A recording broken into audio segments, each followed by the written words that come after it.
Hey, it's your friend Tanya, and I just wanted to have a quick chat with you about what it's like to start channeling something that once upon a time you didn't believe in.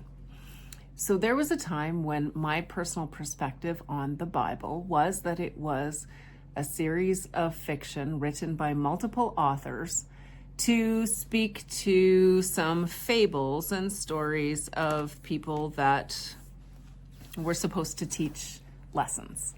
And so I didn't believe in the Bible. Now, imagine fast forwarding, first of all, starting to channel, and I will talk about my experiences starting to channel in more detail in the future, because I can tell you it's a little bit shocking, and it's also kind of something that inspires some curiosity.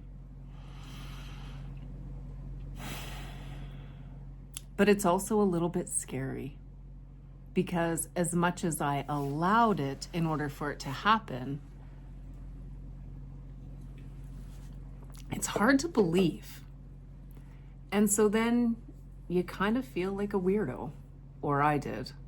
And if you are starting to channel, by the way, and you're having that experience, I understand how hard it is. Because as this audio, the first letter from Mary Magdalene, will be shared soon, I want you to think about what it was like to come into this understanding that this was what I was about to do. And the last thing I wanted to do was show my face, because I didn't want people to think I was a weirdo. And if you're watching this, maybe you do think I'm a weirdo. And you know what? I'm in that space of saying, let them. So I'm going to let you have that if that's what you need. I am reading Mel Robbins' The Let Them Theory, and I recommend it, okay? And I'm going to let you. So if you think I'm nuts, you can shut this off at any time. But if you continue watching, I also would really invite you to like or subscribe or do whatever, or share this. Actually, what I'd really like is for you to share this with a friend, because if you think this is weird, share it with a friend. And if you don't think this is weird, share it with a friend, because I just know I am supposed to share these letters from Mary Magdalene, a divine circle of love and light, with you. I know from my heart that everything that I've created up to this point, including writing the trifecta of joy in all of its imperfections and creating Self-Love Rebel, I know that those were things that were in many ways supported by this sacred circle of light and Mary Magdalene energy, the energy of sacred women coming together and connecting to the light within in a powerful way. And so if I am to be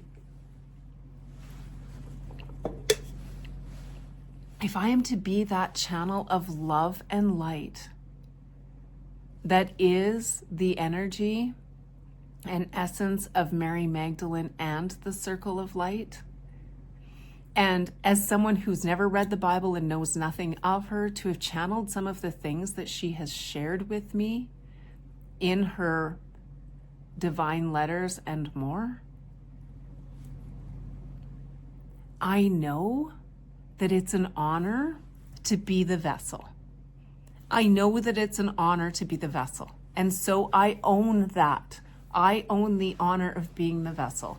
So as you listen to these letters, I invite you to think about what it is like to be the vessel, and understand that these letters, as I have come more open to channeling in front of a camera, come with a lot of vulnerability as well.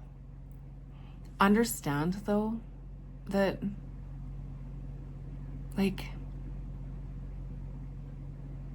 at the end of the day, I hope that there's something that speaks to your heart in these letters and helps you recognize how beautiful and sacred you are, being who you are. And that is why I chose to share them.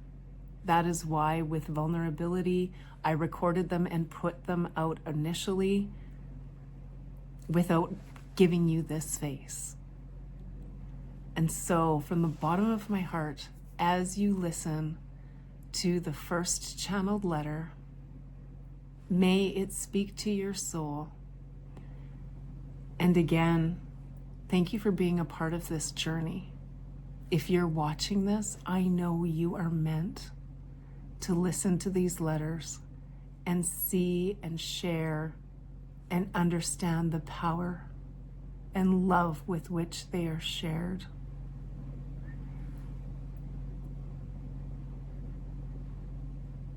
We are all one. Thank you for being. From my heart to yours.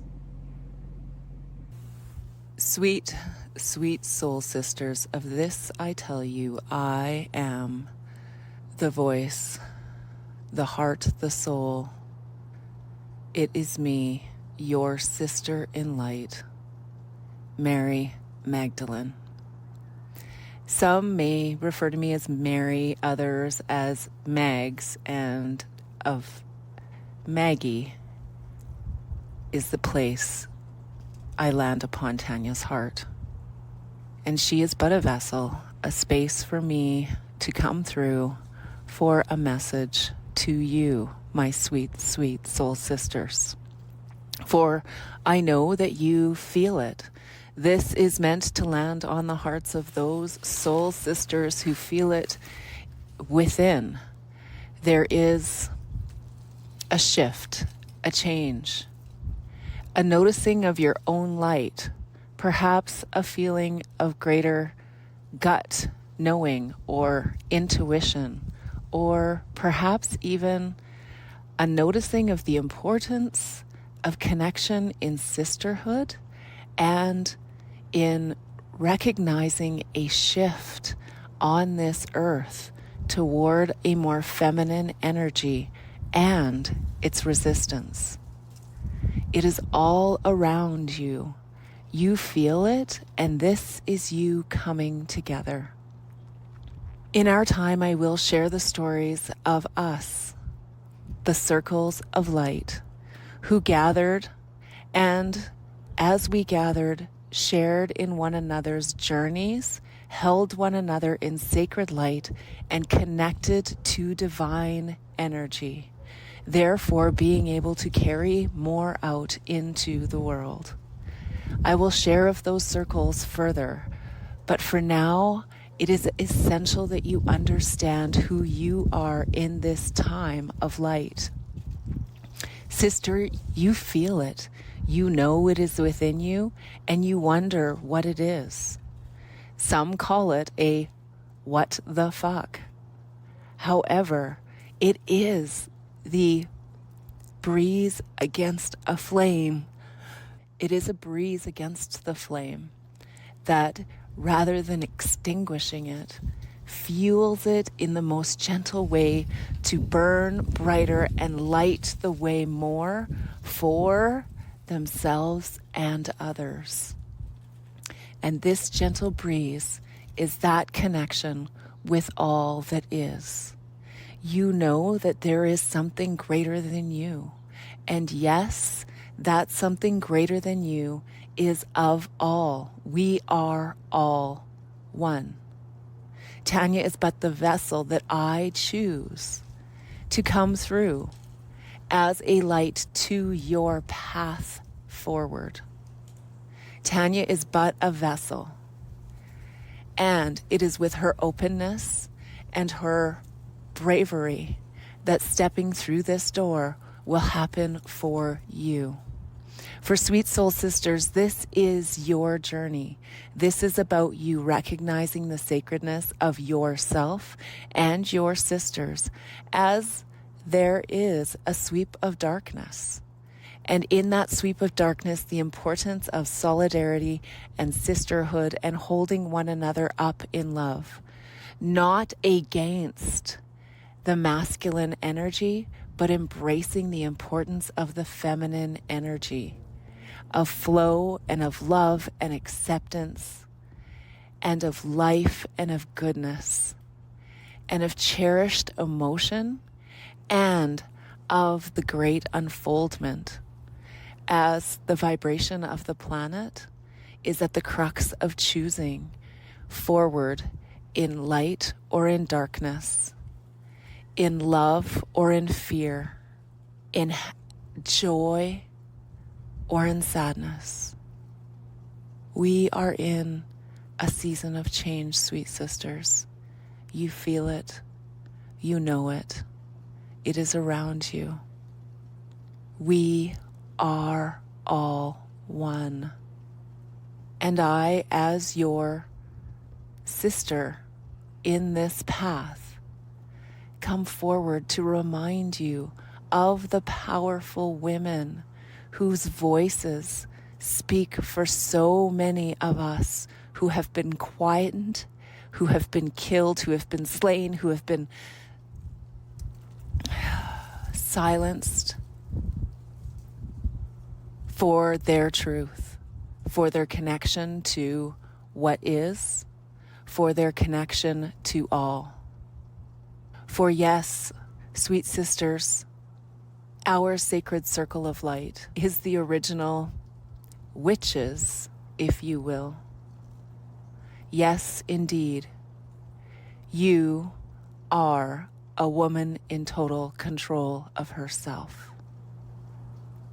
You control your flame, how you share your light, how you share your energy, how you burn your sacred candle.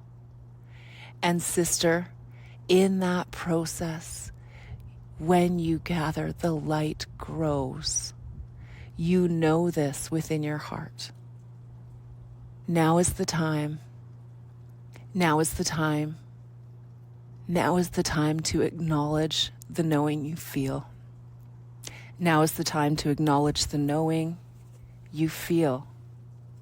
You are a mind, body, spirit system. Your mind and your body are contained. Your spirit is the essence of you, all that is you, and all that is beyond you. You are a mind, body, spirit system, and you are recognizing the importance of that spirit within you. You call it passion, you call it joy, you call it empathy, you call it apathy. That spirit within you is pure, and it is what you choose to do with it alongside your mind and body that paves the path forward in this sacred life that is yours. This is simply an invitation, sweet sister, to come, be with yourself, be with me, be with us in sisterhood. Create your circles of light and understand that your path is best shared when drinking in the gentle breeze of and with others in sisterhood. I love you.